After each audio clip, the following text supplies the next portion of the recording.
Cybercrime mencakup berbagai tindakan ilegal yang dilakukan melalui dunia maya, seperti pencurian data pribadi, peretasan sistem, penipuan online, hingga serangan yang dapat melumpuhkan infrastruktur penting. Mengapa kita harus peduli? Karena ancaman ini nyata dan bisa menyasar siapa saja tanpa memandang usia atau profesi. Bayangkan jika data pribadi kita dicuri, rekening bank diretas, atau bahkan identitas kita digunakan untuk tindakan kriminal akibat kejahatan cyber. Selain itu, kejahatan ini seringkali terjadi tanpa disadari, membuat banyak orang baru sadar setelah mengalami kerugian. Kesadaran akan bahwa cybercrime adalah langkah awal untuk melindungi diri dengan memahami ancamannya. Kita bisa lebih waspada dan mengambil langkah-langkah pencegahan, seperti menjaga keamanan data pribadi dan menerapkan kebiasaan digital yang aman. Di era yang semakin terkoneksi ini, peduli pada ancaman cyber bukan lagi pilihan, tetapi kebutuhan bagi kita semua. Mohon maaf Mas, bisa di off mic-nya dulu ya, bisa dimatiin dulu mic-nya. Ya, terima kasih. Dilanjut. Kemudian definisi dan karakteristik cybercrime. Yang pertama, cybercrime merujuk pada kejahatan yang dilakukan dengan menggunakan teknologi komputer atau jaringan internet. Yang kedua, berbeda dengan kejahatan konvensional. Cybercrime melibatkan penggunaan teknologi dan media digital. Karakteristik cybercrime meliputi anonimitas, skalabilitas, globalitas, dan kompleksibilitas. Mungkin di sini saya akan membahas satu-satu. Anonimitas terlebih dahulu. Anonimitas adalah salah satu ciri khas dari cybercrime.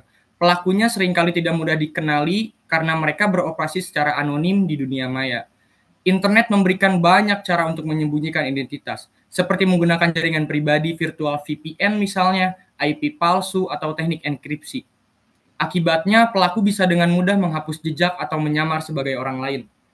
Kondisi ini membuat mereka merasa lebih leluasa untuk melakukan tindakan kejahatan tanpa takut langsung tertangkap, terutama karena mereka bisa beraksi dari lokasi yang jauh bahkan lintas negara.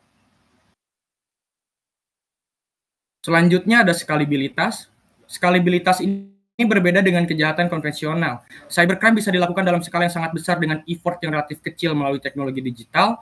Seorang pelaku bisa menjangkau ribuan atau bahkan jutaan korban hanya dengan sekali serangan. Contohnya, ransomware yang dapat mengunci data di ribuan komputer secara bersamaan, atau pencurian data besar-besaran yang menargetkan penggunaan layanan digital. Dampaknya pun bisa meluas, dari kerugian finansial hingga terganggu layanan publik. Yang ketiga ada globalitas. Globalitas ini, dunia maya tidak mengenal batas negara, sehingga cybercrime memiliki dampak yang bersifat global. Pelaku bisa beraksi dari satu negara, tetapi korbannya bisa berada di belahan dunia lain. Hal ini menyulitkan upaya penegakan hukum, karena setiap negara memiliki peraturan dan yurisdiksi yang berbeda. Sebagai contoh, serangan phishing yang terjadi di Indonesia mungkin dilakukan oleh pelaku yang berada di negara lain, yang hukum setempatnya tidak bekerja sama atau tidak memiliki aturan tegas terhadap cybercrime. Selanjutnya ada kompleksitas. Kompleksitas, cybercrime tidak hanya dilakukan oleh individu yang memiliki kemampuan teknis, tetapi seringkali melibatkan kelompok dengan pembagian tugas yang terorganisasi. Ada yang ahli dalam merancang serangan, membuat perangkat lunak jahat, atau mencuri data. Teknik yang digunakan juga semakin rumit, seperti phishing canggih, malware yang terus berevolusi, atau serangan APT, Advanced Persistent Threat, yang menargetkan sistem kritis. Kompleksitas ini membuat cybercrime menjadi ancaman yang sulit dideteksi dan dihentikan dengan cara sederhana.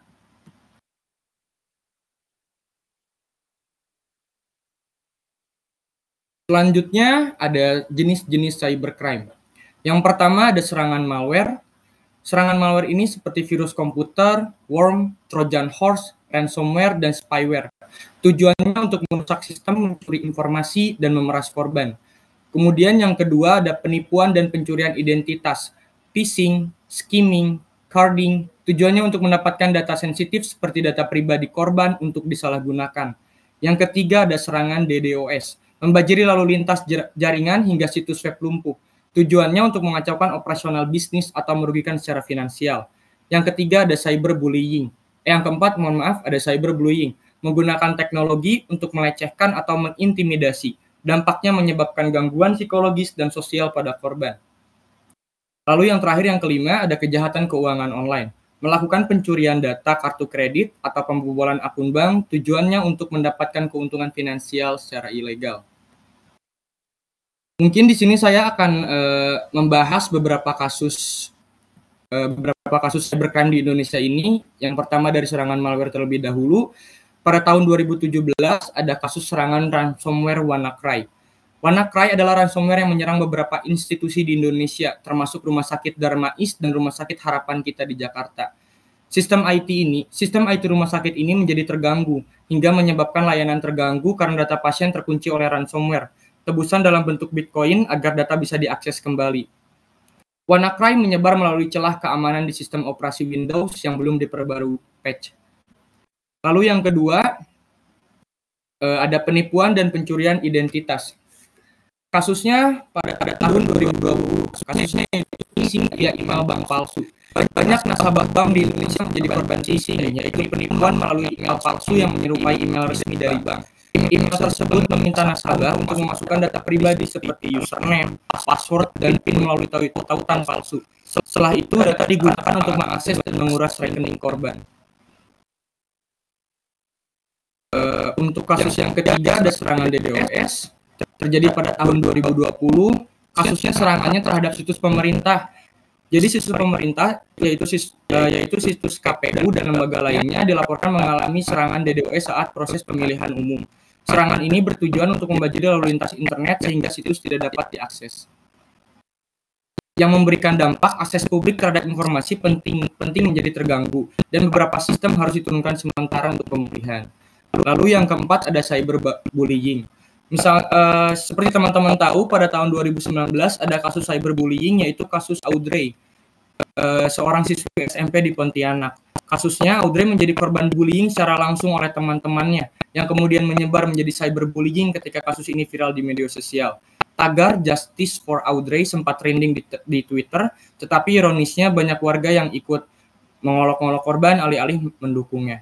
Dampaknya, kasus ini memunculkan diskusi nasional tentang pentingnya melindungi anak dari bullying termasuk di dunia maya.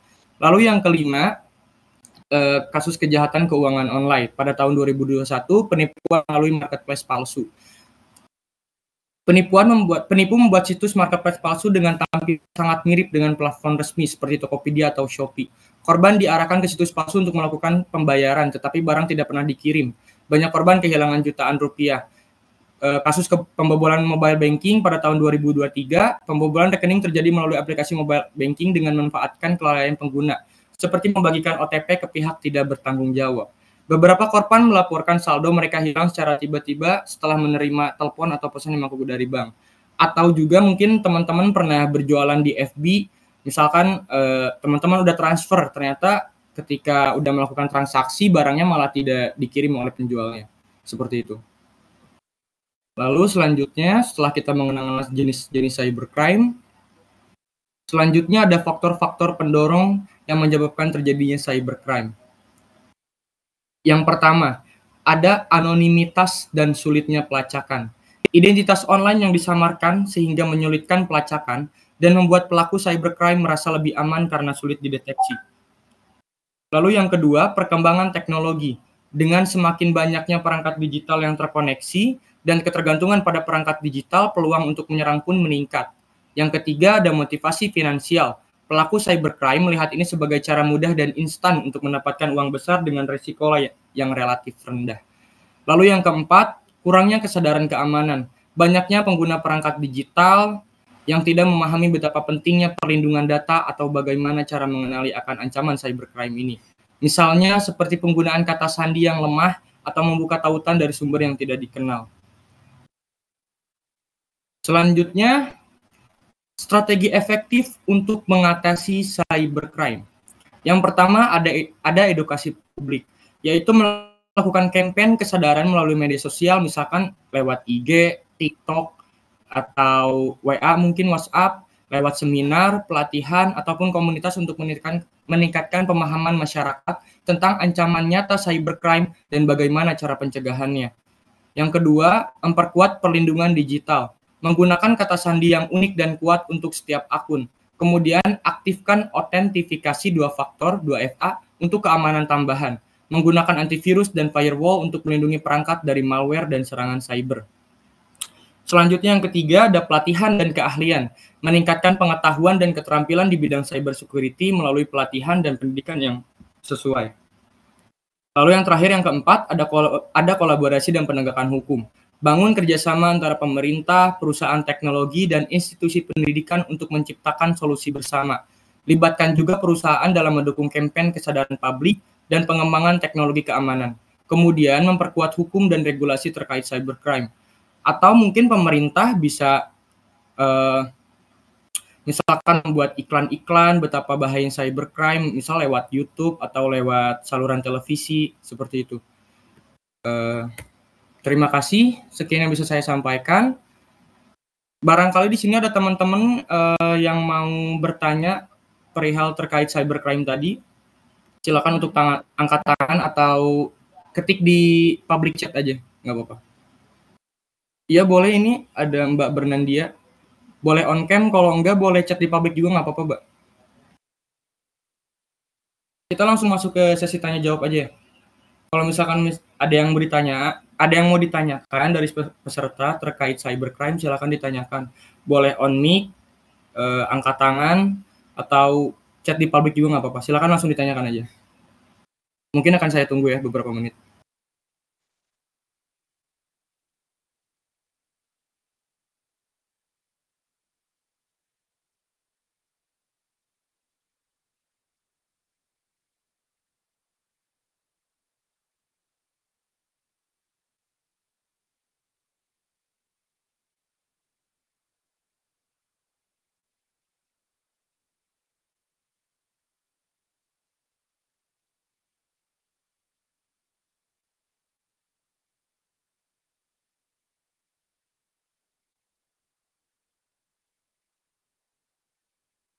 Oh ya, untuk terkait materi mungkin nanti akan saya bagikan setelah sesi tanya jawab ini selesai ya.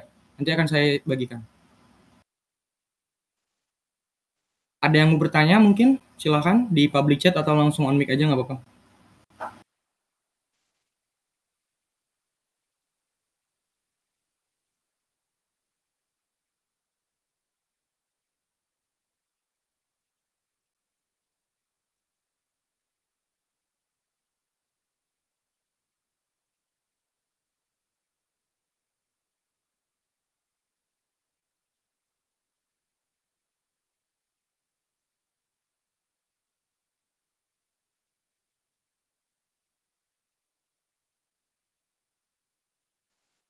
Pertanyaannya mungkin bisa lewat di public chat juga nggak apa-apa ya, langsung di public chat aja.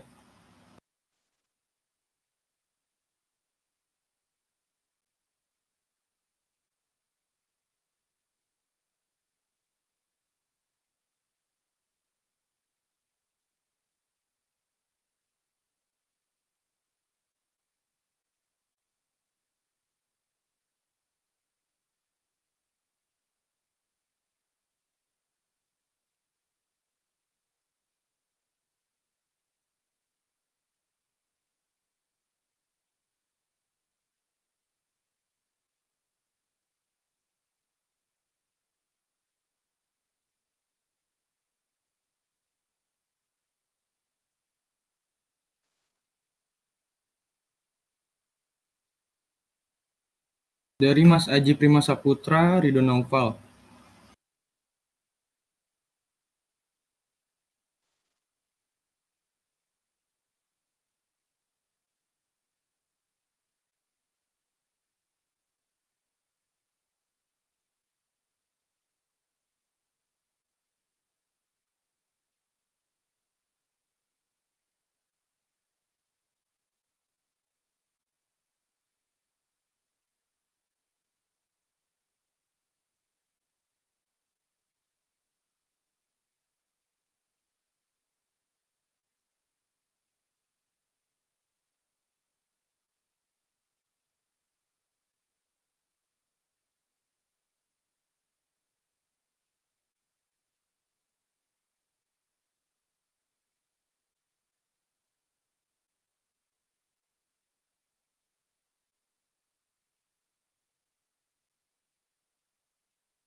Oke, mungkin sudah bertanya ya diwakilin teman-teman yang di sini. Saya akan jawab satu-satu.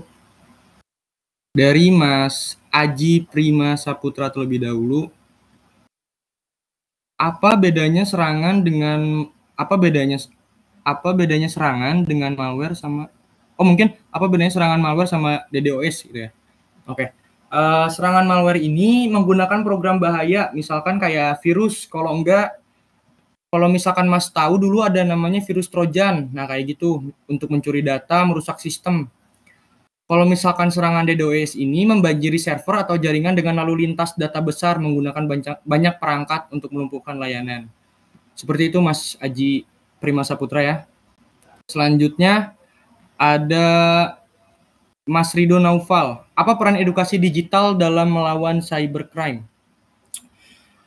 Peran edukasi digital ini mungkin yang pertama bisa untuk meningkatkan kesadaran tentang ancaman cyber seperti phishing dan malware, kemudian mengajarkan praktik keamanan seperti penggunaan kata sandi yang kuat seperti tadi yang saya bahas, dan pembaruan perangkat lunak secara berkala. Kemudian membantu deteksi dini terhadap aktivitas mencurigakan. Lalu kayaknya meningkatkan etika digital untuk mencegah perilaku ilegal. Seperti itu ya Mas Rido. Udah terjawab mungkin ya Mas ya. Selanjutnya ada dari mohon maaf, ada dari Mbak Bernandia. Cara mencegah cyberbullying. Oke, baik. Cara mencegah. Kalau misalkan cara mencegah, mungkin kita melindungi privasi online kita dulu ya, kayak menggunakan pengaturan privasi di media sosial. Kemudian kita menghindari berbagi informasi sensitif. Kemudian membangun ketahanan emosional dan mental juga. Kemudian kalau misalkan ada cyberbullying, itu bukannya malah ikut-ikutan, tetapi justru kita harus menolak akan adanya cyberbullying ini, mohon maaf. Kemudian untuk perihal cyberbullying ini ada UU ITE-nya, makanya hati-hati. Gitu sih mungkin kalau misalkan mencegah ya pikir-pikir lagi lah 2 kali lagi. Kalau misalkan kita mau melakukan cybercrime. Mohon maaf, cyberbullying. Sorry, mohon maaf. Karena kan dari cyberbullying ini bisa memberikan dampak psikologis kepada korban, terutama bahkan ada beberapa korban yang terkena cyberbullying ini bisa sampai mengakhiri hidupnya seperti itu. Untuk cyberbullying ini juga, pelaku cyberbullying ini juga ada pasalnya, ada pidananya terkhusus di negara kita Indonesia ya. Makanya alangkah bijaknya lebih hati-hati lagi lah dalam menggunakan teknologi. Seperti itu ya Mas, semoga bisa menjawab. Kemudian yang terakhir ada dari Mas Lutfi Wibowo. Izin bertanya Mas, data apa sih yang jadi target utama dalam serangan cybercrime? Data yang biasanya jadi target utama dalam serangan cybercrime itu ada biasanya ya, yang saya tahu itu ada data pribadi, informasi seperti KTP, misalkan yang contoh gampangnya seperti itulah. Contoh gampangnya data pribadi kita. Kemudian ada data finansial yang saya bahas tadi, kayak kartu kredit, PIN, rekening bank, kayak gitu-gitu. Kemudian ada data login, kayak username, password, Google kalian lah. Makanya saya bahas tadi juga kan, masalah password ini keamanannya lebih baik passwordnya itu bentuknya itu unik gitu loh. Terus menggunakan autentifikasi seperti itu. Kemudian ada banyak sih, data medis juga bisa, data perusahaan-perusahaan misalkan itu juga bisa. Semoga bisa menjawab ya Mas Alif Lutfi Wibowo. Mungkin bisa saya tutup webinarnya kali ini. Terima kasih banyak teman-teman yang udah hadir di webinar saya ini. Semoga bisa bermanfaat, semoga bisa menjauhkan dari serangan cybercrime tentunya. Semoga bisa menambah wawasan teman-teman. Kemudian mohon maaf juga ya bila saya ada kesalahan kata, bila saya ada kurang penyampaian, mohon maaf sekali lagi. Karena jujur ini saya masih latihan sih, masih coba-coba. Seperti itu. Terima kasih banyak ya teman-teman. Oh iya, materi ya. Oke, baik. Sebentar ya.